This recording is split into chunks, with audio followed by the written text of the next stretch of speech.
Hey guys, welcome to another video. Today I'll be showing you how I created this cute little fish in my sketchbook with alcohol markers, coloured pencils and a gel pen.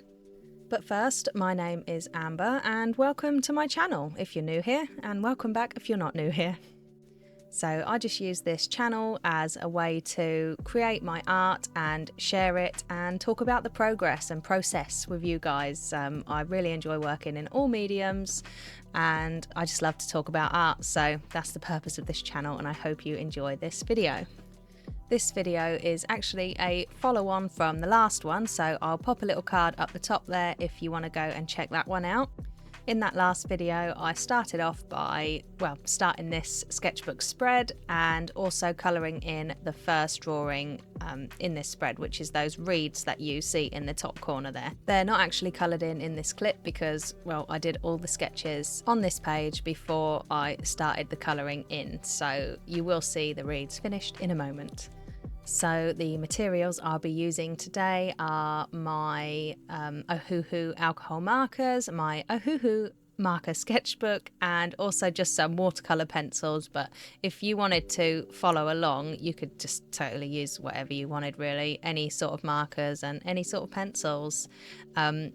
Just a little heads up that this is not going to be a full tutorial video or anything like that. It's just a look what I drew and here's how I did it type of video. Now the sketch is all done, I sat for a little while and decided on a few colours that I wanted to use. As I said in my last video, I actually have this great big 320 set of Ohuhu alcohol markers, and ever since I've had those, I've really struggled to just sit down and draw. It sounds incredibly ungrateful, I know, but it's just this like overwhelming pressure of too many colours. So in the last one, and for those reeds, I actually just used my 48 set of markers instead of the big set. But I really wanted this fish to be super vibrant, and in my 48 set I didn't really have any vibrant yellows or anything like that. Well, there is a few, but they're not like really light vibrant yellows, so I had to resort to my big set to get some of those really vibrant yellows and greens that I wanted to use. So this colour is called Lightning Yellow, and it is, I think, probably it's almost like a neon yellow, so it's great. It's really perfect for what I wanted here. I will pop the reference photo on the screen now so you can just see how I follow along with it and use my own colours and my own artistic expression to make this fish. I will also link the reference photo in the description. It's on Unsplash, so it's a royalty-free reference photo, a royalty-free photo website, and you can also download it from there and use it for yourself. With alcohol markers, I always like to start with the lightest colours, so that's why I started with the neon yellow there. And for me, I don't really save any of my whites on the page because I'm going to go back in later with coloured pencils and gel pens, so it's unnecessary. But if you don't have those and you just want to work in the alcohol markers, then you should definitely be aware to save your lightest areas by keeping them white or just using a really light colour like a really light grey. In the 48 set, obviously they have it in the bigger set, but I know that in the 48 set there is a grey, and I think it's like a cool grey 10%, something like that if we're talking coloured pencil terms, but it's near enough white, like it's near enough invisible, so if you wanted to save your whites with that, you could definitely do that. But if I was you and you really want to get into working with alcohol markers, I would definitely invest in either a good white coloured pencil or a white gel pen, because I really think they are an invaluable tool to go on top afterwards and add your final details. Also, you don't have to think about saving your whites, like I just coloured in the whole fin there really, when you can see that there is, the texture in a fish's fin. I haven't really worried about that too much in this beginning stages. I've just laid the colour down and then I can go back on top and worry about that later. You could also use gouache. Gouache paint is really good for going on top of alcohol markers, or even acrylics. So you could any sort of opaque medium that you've got, you can use that to go on top with your final details. After trying a few coloured pencils out on this paper and also layering over the top of alcohol markers, I have got a few favourites, so I thought I'd just talk about them in this video. So my absolute favourite white coloured pencil for layering on top of alcohol markers is the Caran d'Ache Luminance White. I thought it was called titanium white, but I think, whoops, just dropped everything on the floor.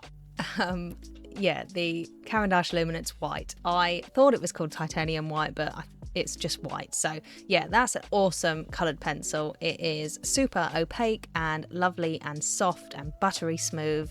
It layers on top of the markers absolutely perfectly. My next favourite one is the Derwent Drawing Chinese White. I love that one as well. It's probably the most opaque white colour pencil I've ever owned, but it does break a little bit more when you push harder, and yeah, it can just be a little bit more crumbly where it's so soft. So the Luminance is my favourite. I've got other colour pencils that I've tried, like the Polychromos pencils or the Caran d'Ache Pablo pencils, but those are not really as opaque as the other two, and you can't really see them as much. They don't show up as nicely on top of the markers. So there's some random information on coloured pencils you didn't know you needed. I told you I just love talking about art and art supplies. Here I'm just using my Stabilo fine liner. These pens are just super cheap, basic stationery equipment that you could probably find in any supermarket or any online store. I like to just pluck random art supplies out around my studio and use them sometimes, but I didn't really need to use it on this piece. I could have just used my coloured pencils, but yeah, like I said, I like to just use random art supplies. So something I have always done with my art when I do any drawing or painting really is I really like to study my reference photo and pick out colours that might not be so prominent in the reference photo, but I like to bring them into my drawing and make them much more prominent in my drawing, if that makes sense. So like this orange colour here that I'm popping in a few different places, you can't really see it much in the reference photo. Oh, can you hear my dog moaning? Sucky. I have like about an hour left to just finish this voiceover, and my dogs just won't allow me the time. They just need attention all the time. So yeah, the orange colour, you can't really see it much in the reference photo, only a little bit, but I like to bring those colours that you can't really see that much, but I like to bring those into my drawing just to make it extra colourful and fun. You could also say that's kind of the same for the background here. In the reference photo, it's very dull, and I wanted it to be quite dull because I want the fish to stand out and almost be like it's glowing. But also, I don't really much like dull colours, so I decided to use some of my brighter colours like my purple and blues, just to make the background a little bit more fun and vibrant as well. I added in that muted green, but I felt like that didn't really help the fish to stand out, so I end up going back on top of it with my blue colour. I'm sorry, I can't stop laughing because my dog won't stop moaning. I'm going to feed them and I'm going to be right back. Okay, I'm right back. I absolutely adore my dogs more than anything in the world, but my God, Suki, she is a Cocker Spaniel cross Shih Tzu, and I call her a cocker shit because that is what she is. She's 14 years old and still so full of spirit, and oh, she's just incredible, but she tortures me every second of every day. But that's what we get for spoiling our dogs forever, I suppose. But yeah, back to the drawing. Like I said, I added in that muted green sort of colour, and then thought it doesn't help the fish to stand out very well, so I'm going back over the top of most of those areas with my dark blue colour and blending, well, covering it all up pretty much. I'm also using this darkish grey colour to help cover those colours up and mute the background a little bit more. So no real plan here. I'm just adding colours and layering and hoping for the best, really. I'm still quite new to alcohol markers myself, so I've got so much to learn, and that's why I don't quite feel exactly comfortable doing like proper tutorials yet, because I'm still learning myself and I haven't got a clue what I'm doing. But yeah, so I think that could just be my confidence issues though, because I don't know, I don't have much confidence in my art, I suppose. Things I need to work on. Anyways, coloured pencil time. So the quickest and easiest coloured pencils I had to hand today were my Faber Castell watercolour pencils. I'm going to attempt to say the name. They are called Albrecht Durer watercolour pencils, I think. And yeah, these are probably not the best choice. If I would have used a more waxier pencil like my Derwent Chromaflow or my Caran d'Ache Luminance, I would have got a much better result, but I'm lazy and I couldn't be bothered to get up and get them. So these are the ones we're using. Prismacolor would also be a great choice for layering on top of alcohol markers, but yeah, I couldn't be bothered to get up and get those either. So we are using a watercolor pencil, and I'm not even gonna add water to it, but it does work just fine. So what I'm doing here is I'm using this light yellow green color to add in those lines on the fish's fins, and then I'm going to take some darker green colors and just build up some details, really. I do really love to use this colour pencil alcohol marker combo, especially when working so small, because you definitely could use your markers for the tiny details, but I kind of like a more transparent medium to use on top, because it's almost like glazing.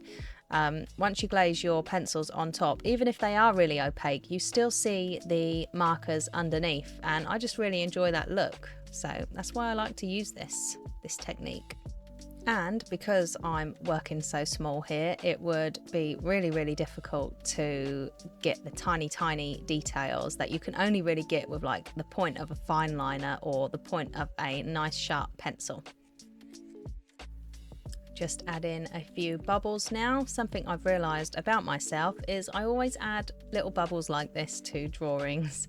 I did an oil painting once of a teapot and I added little bubbles coming out of it, and then I just did an ice cream cone the other day in my sketchbook, and I added little bubbles coming out of that as well. So I like bubbles, apparently. And now it's time for the gel pen. So this is the absolute final thing that I'm going to do with this drawing. And after this, I'm going to say goodbye. So I may as well say now, thank you so much for watching today. I really hope you enjoyed this video and I hope you got some value out of it. I'd love to know what value you got out of it. So if you did, do let me know. Leave a comment below. Give this video a like, and also don't forget to subscribe. If you subscribe, you won't miss out on the next video, and in that one I will be finishing up the last two drawings on this sketchbook spread. So we've got some bubbles in the top right corner, and then also that little cake that you see underneath my arm there as well. Just a little heads up on the cake part of the next video. I actually done most of it while I was laying in bed one night watching TV, and so I didn't get any footage of it, but I did get footage of the very end where I went in and added details with my coloured pencils. So I just wanted to give you a little heads up so you didn't expect to see like the whole thing, but there is definitely still value to be had. Okay, well that is it. I really hope you loved this little fish and you enjoyed the video. I'll see you in the next one. Bye!